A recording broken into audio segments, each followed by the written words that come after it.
উফ বাবা, বিয়ে বাড়ি আসলুম এতক্ষণে, এবার ভালো করে খাওয়া দাওয়াটা শুরু করতে হবে। হ্যাঁ, আগে যাই, বরঞ্চ নতুন বউকে গিফটটা দিয়ে আসি, তারপরে এসে খাওয়া দাওয়া শুরু করব। গিফট না দিলে কেমন একটা লাগে না? সবাই আবার দেখেছি গিফট না দিয়ে খেয়ে নেয়। কিভাবে যে খাই আমি বুঝি না বাবা।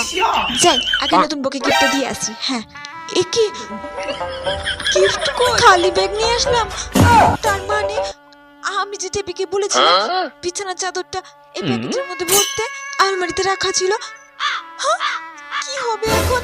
এই এতটা রাস্তা ভাড়া দিয়ে তারপরে আসলুম বিয়ে বাড়িতে, আবার বাড়িতে যেতে হবে গিফট কিনতে, তাহলে তো আবার 500 টাকা খরচ হবে।